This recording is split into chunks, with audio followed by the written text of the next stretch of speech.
بسم اللہ الرحمن الرحیم۔ جرنیل صحابہ کرام میں جن صحابہ کا نام آتا ہے ان میں سر فہرست سب سے پہلا نام حضرت خالد بن ولید رضی اللہ تعالیٰ عنہ کا ہے۔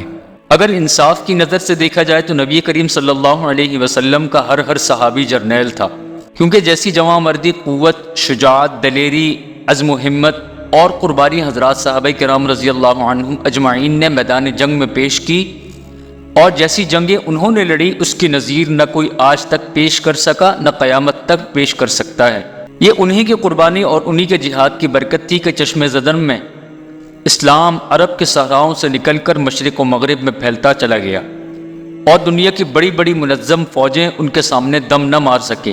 اور پھر یہ بات بھی تو ماننے کی ہے کہ جیسے حضرات صحابہ کرام رضی اللہ عنہم اجمعین کی اخلاقی، تعلیمی، معاشرتی تربیت قرآن کریم اور آن حضرت صلی اللہ علیہ وسلم نے فرمائی تھی، اسی طرح ان کی جہادی تربیت بھی اللہ اور اس کے رسول صلی اللہ علیہ وسلم نے فرمائی تھی۔ پھر کیا خیال ہے ایسے لوگوں سے بڑا با تدبیر اور ماہر جنگجو اور جرنیل کوئی ہو سکتا ہے؟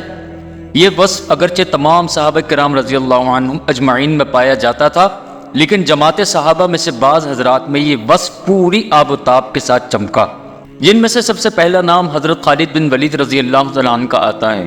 حضرت خالد بن ولید رضی اللہ تعالیٰ عنہ کی جسامت کے بارے میں ہے کہ مضبوط گھٹا ہوا جسم، پھرتیلا جسم، کشادہ سینہ، باروب چہرہ، عقابی آنکھیں، بلند خیالی، شعلہ نوائی اور پختہ ارادی کا قابل رشک نمونہ، ظاہری و باطنی حسن و جمال اور جاہ و جلال کا پیکر، شجاعت و بہادری، جرت میں بے مثال، شاہ سواری، نیزہ بازی، شمشیر زنی کا ماہر، بے خوف، زندہ دل اور مہم جو، غزوہ احد میں مہارت، جرت مندی اور بہادری کا مظاہرہ کرتے ہوئے مجاہدین کا شیرازہ بکھرنے والا جوان رانا، غزوہ موتا میں اپنی شجاعت اور حسن تدبیر سے مٹھی بھر مجاہدین کو دشمن کے نرغے سے سلامتی اور حفاظت سے نکالنے والا ایسا جوان مرد اور مدبر قائد، روم و فارس کے ایوانوں میں لرزہ طاری کر دینے والا ایک عظیم جرنیل، میدان کارزار میں دشمنوں کو صفوں کو چیرنے والا ایک بہادر نڈر جنگجو، اسلام دشمن کے سروں پر لٹکنے والی شمشیر بے نیام،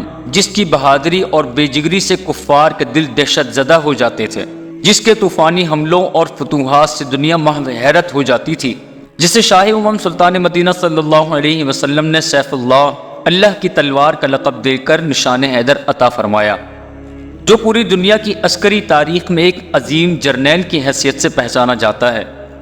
فتح و نصرت جس کی قدم بوسی کے لیے ہمہ وقت تیار رہتی تھی، جس کی جنگی مہارت کی اپنے تو کیا بیگانے بھی معترف تھے۔ حضرت خالد بن ولید رضی اللہ تعالیٰ عنہ بچپن ہی سے نہایت پھرتیلے، چاق و چوبند اور جرت مند تھے۔ قبیلہ بن مخزوم کے سردار ولید بن مغیرہ کے فرزند ارجمند ہونے کے سبب قبیلے کے ہر فرد کی آنکھ کا تارا تھے۔ جوان ہو کر آپ کے تدبر اور شجاعت کا رنگ اور نکھر گیا، آپ بنو مخزوم کے قابل رشک نوجوانوں میں شمار ہونے لگے۔ آپ کے جسم میں بلا کی کشش تھی، دور جاہلیت میں آپ کا شمار اشراف میں ہوتا تھا۔ غزوہ بدر سے لے کر غزوہ حدیبیہ تک قریش کے لشکر کی کمان انہی کے سپرد رہی۔ اس کے بعد ان کا سینہ اسلام کی نورانی کرنوں سے منور ہو گیا۔ ان کے اسلام قبول کرنے کا واقعہ بھی نہایت دلچسپ اور دلاویز ہے۔ اسلام قبول کرنے کے بعد اسلام کے ہر معرکے میں شریک رہے اور بہت سے معرکوں میں سپہ سالار بھی بنائے گئے۔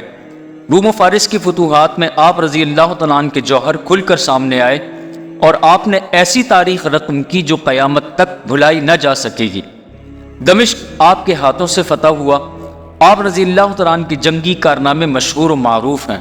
حارث ابن ہشام کے حوالے سے منقول ہے، فرماتے ہیں کہ میں نے حضرت خالد بن ولید رضی اللہ تعالیٰ عنہ کو یہ کہتے ہوئے سنا کہ اسلام قبول کرنے سے پہلے میں تقریباً ہر معرکے میں رسول اللہ صلی اللہ علیہ وسلم کے مقابلے میں خم ٹھوک کر آیا، لیکن ہر مرتبہ آپ صلی اللہ علیہ وسلم کا رعب اور دبدبہ میرے دل پر طاری ہو جاتا تھا، یہاں تک کہ اللہ تعالیٰ نے اسلام کی محبت میرے دل میں پیدا کر دی۔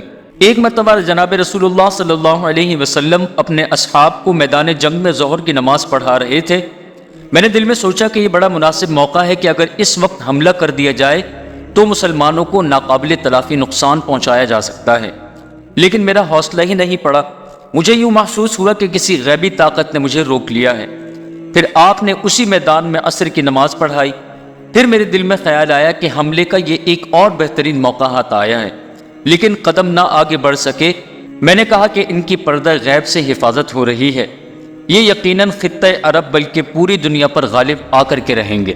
قریش سے مصالحت کرنے کے بعد آپ صلی اللہ علیہ وسلم جب اپنے صحابہ کرام رضوان اللہ علیہم اجمعین کے ساتھ مدینہ طیبہ واپس آ گئے تو میں نے سوچا کہ اب کیا ہوگا۔ یہ خیالات میرے دل میں آنے لگے کہ میں حبشہ چلا جاؤں۔ وہاں کا حکمران نجاشی تو پہلے ہی محمد صلی اللہ علیہ وسلم کا دامنگیر ہو چکا ہے اور آپ کے ساتھی وہاں امن کی زندگی بسر کر رہے ہیں۔ کیا ہرقل بادشاہ کے پاس چلا جاؤں اور اپنے آبائی دین کو چھوڑ کر نصرانیت یا یہودیت اختیار کر لوں، یا خطہ عرب کو خیر بات کہتے ہوئے کسی عجمی ملک کی راہ لے لوں، یا اپنے گھر میں ہی ہاتھ پہ ہاتھ رکھ کر بیٹھ جاؤں؟ یہ خیالات میرے دماغ میں چل ہی رہے تھے اور ایسا ایک سیل رواں جاری تھا کہ تھمتا ہی نہ تھا۔ انہی خیالات میں گم تھا کہ میرے بھائی کا ایک مجھے خط ملا جو پہلے ہی اسلام قبول کر چکے تھے۔ میرے بھائی نے بڑے پیارے ہی انداز میں مجھے لکھا کہ بھائی جان، میرے آقا دو جہاں کے سردار سلطان مدینہ صلی اللہ علیہ وسلم نے ایک روز مجھ سے پوچھا کہ خالد کہاں ہے؟ میں نے عرض کیا کہ یا رسول اللہ صلی اللہ علیہ وسلم، ایک دن ضرور میں اپنے بھائی کو آپ کے قدموں میں لے کر آ جاؤں گا۔ یہ ہو ہی نہیں سکتا کہ میرا ذہین و فتین اور لئیق و فہیم بھائی اسلام جیسی نعمت سے محروم رہ جائے۔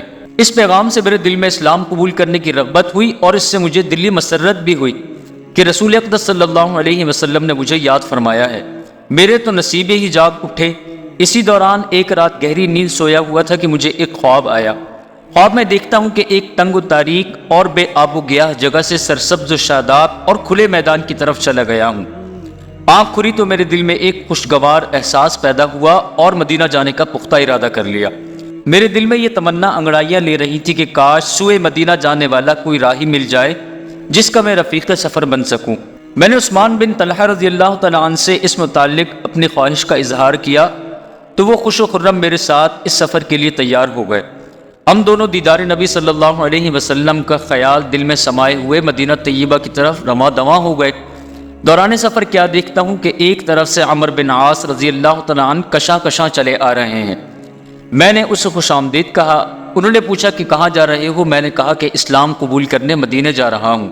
میں نے پوچھا کہ آپ کہاں تشریف لے جا رہے ہیں؟ انہوں نے کہا کہ یہی لگن مجھے بھی ہے، اس لیے میں بھی وہاں کھنچا چلا جا رہا ہوں۔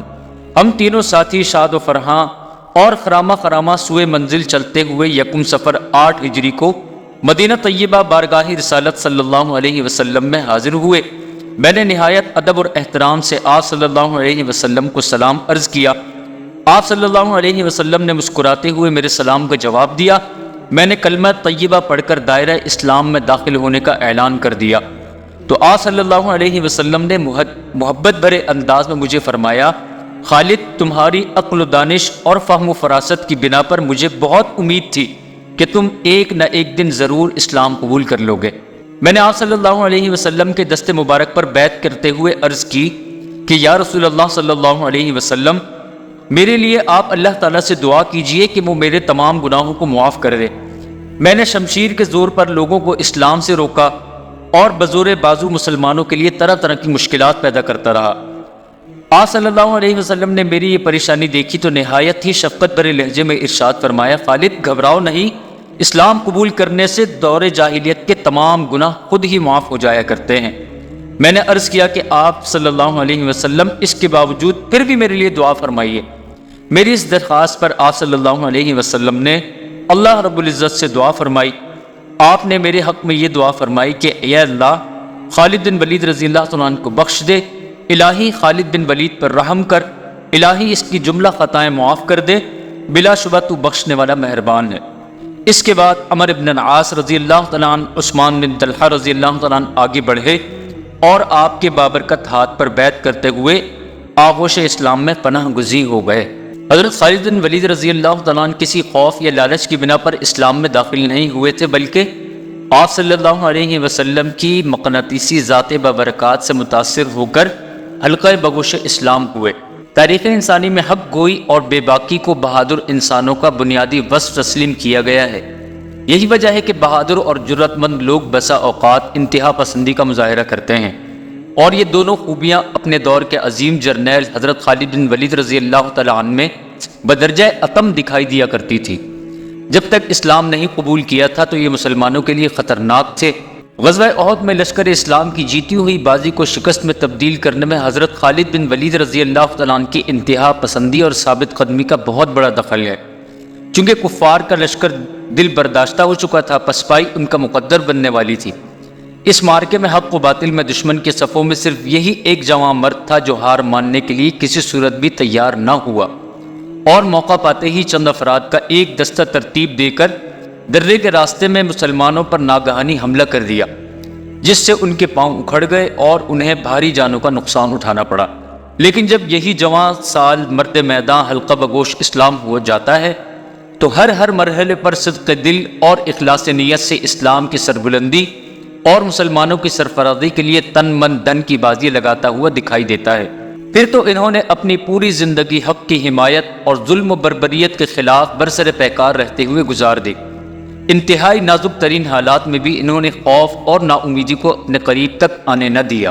حضرت خالد بن ولید رضی اللہ تعالیٰ عنہ نے جنگی تاریخ میں ایسے کارنامے سر انجام دیے کہ دنیا ورطہ حیرت میں پڑ گئی۔ آپ کی جرت، شجاعت اور عظمت کا اعتراف دشمن نے بھی کیا۔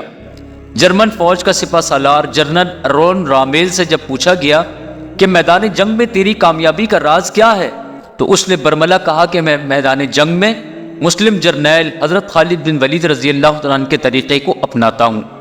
بلا شبہ یہ حضرت خالد بن ولید رضی اللہ تعالیٰ عنہ کی مدبرانہ اور جرت مندانہ قیادت کا کرشمہ ہے کہ قیصر و کسریٰ کا جاہ و جلال دیکھتے ہی دیکھتے ان کے قدموں میں سرنگوں ہو گیا۔ پھر چشم فلک نے یہ نظارہ بھی دیکھا کہ روم و فارس کی وسیع تر جنگی وسائل کبھی بھی ان کے راستے میں رکاوٹ پیدا نہ کر سکے۔ ابتدا سے لے کر آخر تک ہر مارکہ حق و باطل میں فتح و نصرت ان کے ہم قدم رہی اور شکست و ریغ سے یہ تقریباً نا آشنا رہے۔ حضرت خالد بن ولید رضی اللہ تعالیٰ عنہ کا نام و نسب خالد بن ولید بن مغیرہ بن عبداللہ بن عمر بن مخزوم القرشی المخزومی، والدہ کا نام لبابہ بنت حارث، یہ ام المؤمنین حضرت میمونہ بنت حارث کی بہن تھی۔ چنانچہ حضرت خالد بن ولید رضی اللہ تعالیٰ عنہ حضرت میمونہ رضی اللہ تعالیٰ عنہ کے بھانجے ہوئے، اور آپ صلی اللہ علیہ وسلم حضرت خالد بن ولید رضی اللہ تعالیٰ عنہ کے خالو ہوئے۔